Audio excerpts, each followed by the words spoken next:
I didn't start calling it 14 hours until later. At first it was just overnight. Then it was most of the night.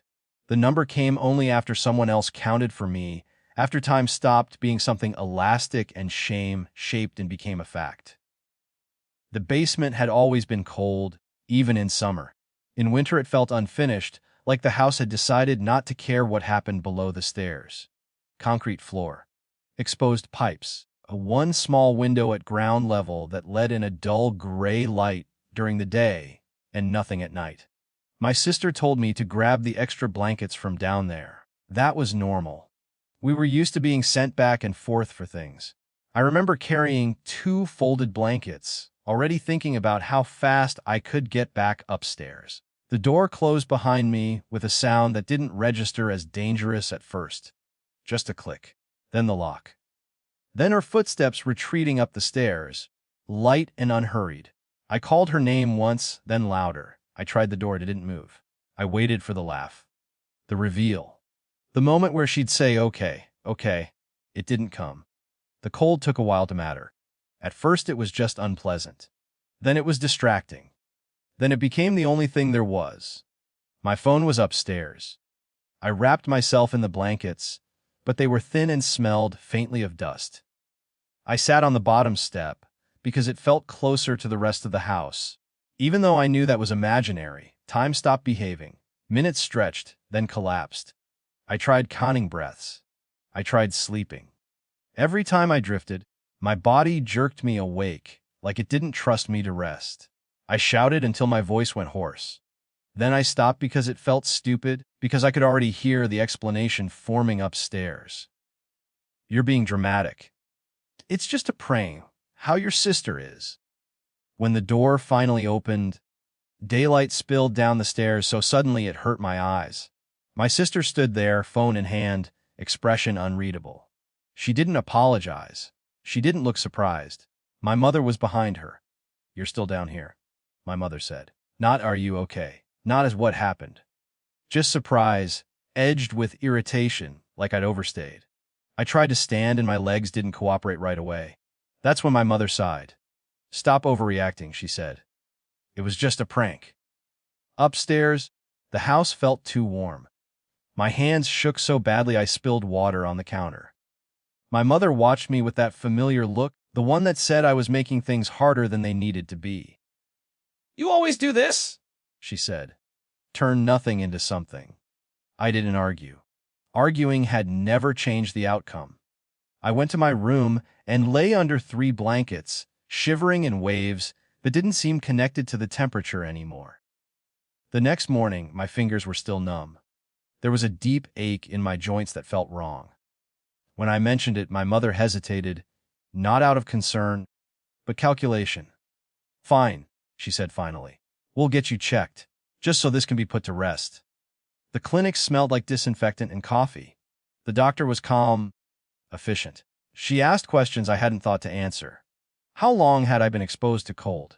Had I experienced confusion? Tremors, loss of sensation.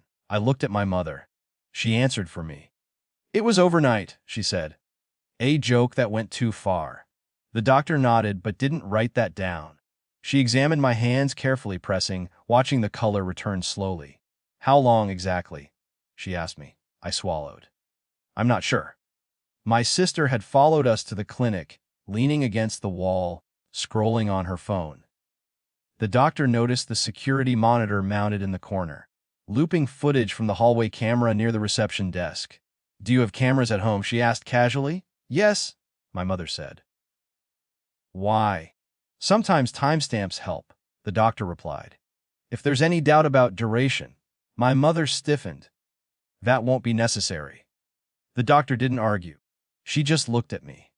Do you want me to check? I nodded. It felt strange to be asked what I wanted, stranger still to realize I could say yes. My mother called my father for the login information. She kept her voice light, annoyed rather than worried. The footage loaded slowly on the small screen. The doctor leaned in, scrolling backward, then forward. She didn't react at first, she just watched.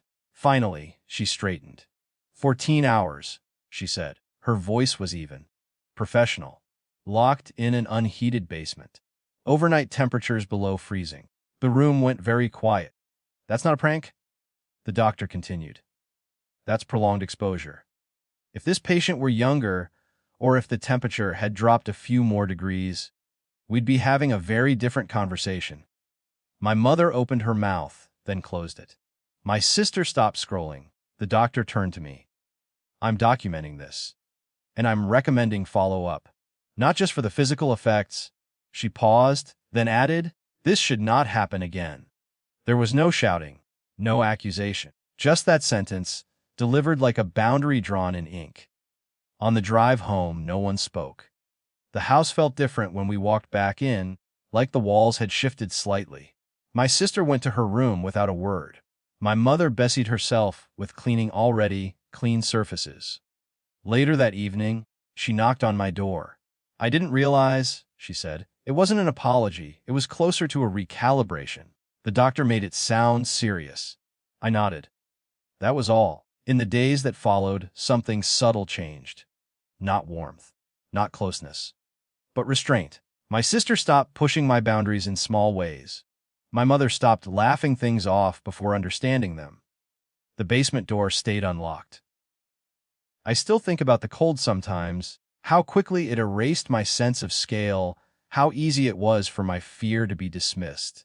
What stays with me more is the moment someone neutral named what happened without drama, without cruelty, and without asking me to convince them.